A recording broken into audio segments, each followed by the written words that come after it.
오늘은 요한복음 2장 말씀을 가지고 혼인잔치의 표적이라고 하는 제목으로 묵상 나눔하도록 하겠습니다. 본문에는 예수께서 물을 포도주로 바꾼 첫 번째 기적이 기록되어 있습니다. 이 사건은 예수님이 새 시대를 여는 메시아임을 알리는 첫 표적이었습니다. 먼저 1절로 4절 말씀인데 3절을 봅니다. 예수의 어머니가 예수에게 이르되 저들에게 포도주가 없다니 그랬습니다. 예수님과 모친 마리아 그리고 예수님의 제자들은 가나의 혼인잔치에 초청받았습니다. 가나는 나사렛에서 가까이 있는 궁벽한 시골 마을이었어요. 그런데 문제가 생겼습니다. 혼인잔치에 사용될 포도주가 떨어진 거예요. 마리아는 예수님께 저들에게 포도주가 없다고 말합니다. 예수님께 이 문제를 해결해 달라고 부탁한 거예요. 그러나 예수님께서는 냉정하게도 여자여 나와 무슨 상관이 있나이까? 내 때가 아직 이르지 아니하였나이다 라고 말하면서 마리아의 요청을 거절하셨습니다. 혼인잔치에 포도주가 떨어진 것은 우리에게 별로 대수로운 일이 아닌 것처럼 보여요. 그러나 유대인들의 결혼식에 포도주가 떨어진 것은 매우 심각한 문제였습니다. 먼저 유대인의 결혼식에 대해서 생각해 봅니다.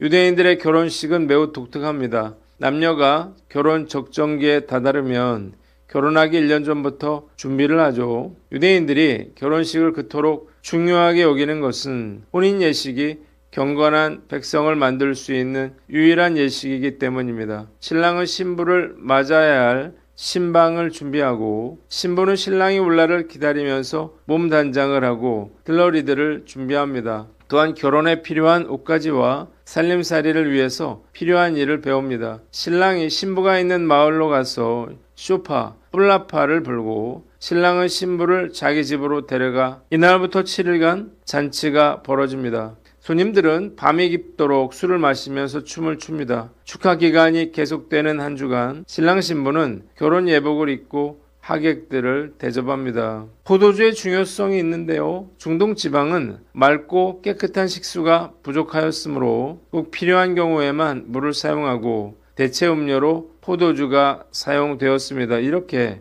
중요한 역할을 하는 포도주가 혼인잔치에서 떨어졌다고 하는 것은 심각한 문제였습니다. 연애를 망치고 신혼부부는 손님들에게 조롱과 수치의 대상이 될 수 있었습니다. 그때는 밤중이었기 때문에 어디 가서 포도주를 사올 수도 없었어요. 이 상황을 잘 알고 있던 마리아가 예수님께 도움을 청한 것입니다. 혼인잔치에 포도주가 떨어져 버린 이 문제를 해결할 수 있는 분은 예수님밖에 없었기 때문이에요. 그럼에도 예수님께서 마리아의 요청을 거절하신 이유가 무엇인가요? 아직 십자가를 통해서 메시아의 영광을 드러낼 때가 되지 않았기에 공개적으로 표적을 나타내실 수가 없었기 때문이에요. 그러나 예수님께서는 신랑 신부가 수치를 당하고 결혼식의 흥이 깨지도록 내버려 두지 않으셨습니다. 가난한 동네의 축제를 망쳐버리지 않도록 물이 포도주가 되는 기적을 일으켜 주신 것입니다. 이로 인해서 혼인잔치의 축제는 무사히 이어질 수가 있었습니다. 예수님은 결코 곤경에 처한 자들을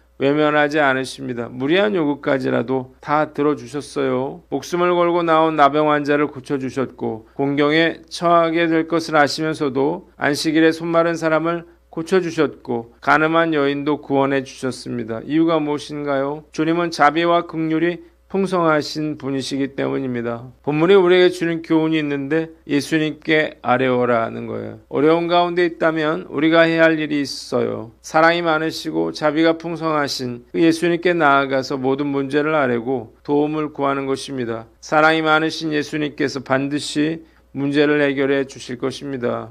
우리의 재정 문제나 진로 문제, 자녀 문제, 인간관계, 건강의 문제, 그 어떤 것이든 상관이 없어요. 예수님은 우리의 간절한 기도를 결코 외면하지 않으실 것입니다. 우리가 해야 할 일은 걱정하고 근심하는 것이 아니라 예수님께로 나아가서 모든 것을 아뢰고 주님의 도우심을 구하는 것입니다. 어떤 불가능한 상황이라도 주님이 우리를 도와주시고 인도해 주실 것을 믿고 먼저 주님께 모든 것을 아뢰는 저와 여러분들 되시기를 바랍니다. 두 번째, 공경에 처한 자를 외면하지 말라는 거예요. 예수님은 자신의 때가 아직 아님을 아셨지만 그 수치를 당하게 될 신랑 신부를 외면하지 않으셨습니다. 온 인류를 구원할 위대한 일을 하기 위해서 오셨지만 공경에 처한 이들을 외면하지 않으신 거예요. 마찬가지로 우리 주변에 공경에 처한 사람이 있다면 우리도 예수님처럼 손을 내밀어서 도움을 베풀어야 할 것입니다. 관심을 가지고 주변 사람들을 돌아보고 내가 할 수 있는 작은 도움을 줄 수 있는 저와 여러분들 되시기를 주님의 이름으로 축원합니다. 두 번째 본문 5절로 8절인데 5절을 봅니다. 너희에게 무슨 말씀을 하시든지 그대로 하라고 했습니다.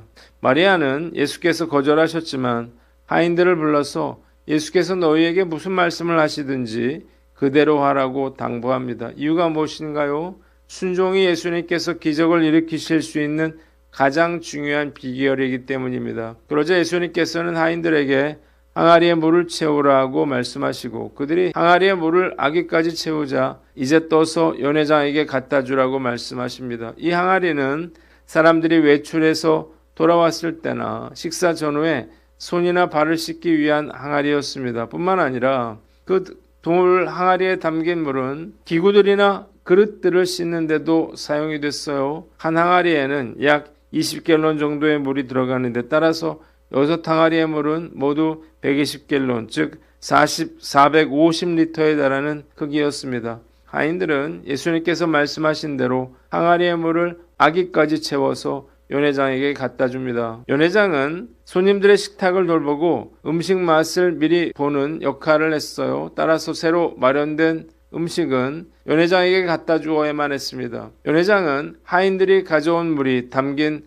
포도주를 맛보고 감탄했지만 이 포도주가 어디서 났는지는 알지 못했습니다. 그래서 신랑을 불러서 사람마다 먼저 좋은 포도주를 내고 취한 후에 낮은 것을 내거늘 그대는 지금까지 좋은 포도주를 두었도다 라고 말했습니다. 사람이 취하면 맛을 분별하는 능력이 떨어지기 때문에 처음에는 상품에 포도주를 내고 나중에 취한 후에 낮은 포도주를 내는 것이 일반적인데 어떻게 지금까지 이렇게 좋은 포도주를 두었느냐는 거예요. 예수께서 갈릴리 가나에서 행하신 표적을 보고 제자들이 그를 믿었습니다. 본문이 우리에게 주는 교훈이 있는데 첫째로 이해되지 않아도 순종하라는 거예요. 하인들은 사실 이해가 가진 않았을 거예요. 포도주가 떨어졌는데 마실 수도 없는 물을 항아리에 담아서 무엇하겠습니까? 그리고 물을 떠다가 연회장에게 갖다 주는 것은 더욱 어려운 일이었어요. 그러나 하인들은 예수님의 명령에 무조건 순종했습니다. 그래서 기적을 직접 눈으로 체험하는 축복을 누렸습니다. 왜 기적이 일어나지 않을까요? 기적은 원하면서도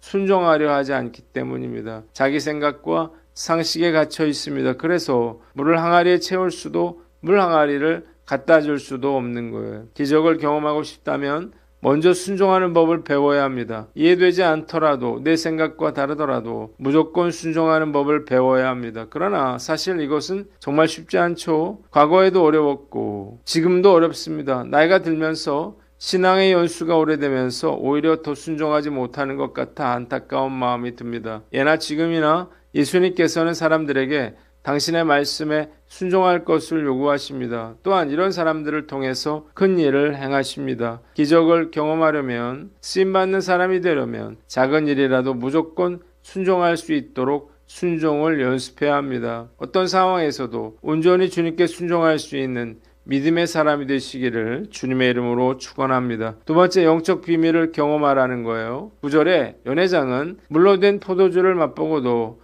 어디서 났는지 알지 못하되 물떠온 하인들은 알더라 라고 말했습니다. 연회장은 이 포도주를 맛보고도 이 포도주가 어디에서 났는지 알지 못했어요. 그러나 예수님과 함께 있었고 그분의 말씀에 순종했던 하인들은 그 모든 상황을 잘 알고 있었습니다. 이처럼 그리스도의 말씀에 순종한 종들은 이 신비스러운 예수님의 첫 이정의 보증자들이 되는 영광을 누렸습니다. 이 구절은 주님과 나만 아는 순종의 비밀이 어떤 칭찬보다 큰 보상임을 말해줍니다. 지금까지 인생을 살아오면서 제가 누린 가장 큰 축복은 제가 해온 사역이나 업적이 아니에요. 하나님의 음성을 듣고 하나님께서 일하심을 보고 경험했다는 것입니다. 하나님을 경험할 수 있었던 것이야말로 제 인생 평생 잊을 수 없는 가장 놀라운 일이었음을 고백합니다. 성전 건축을 계획하고 있는데 중요한 것은 성전 건축 자체가 아니라 건축 과정에서 하나님의 일하심을 보는 것이라고 생각합니다. 철저히 순종함으로 교회가 건축되고 영적 부흥을 이루는 놀라운 축복을 누릴 수 있기를 간절히 기도합니다. 기도하겠습니다.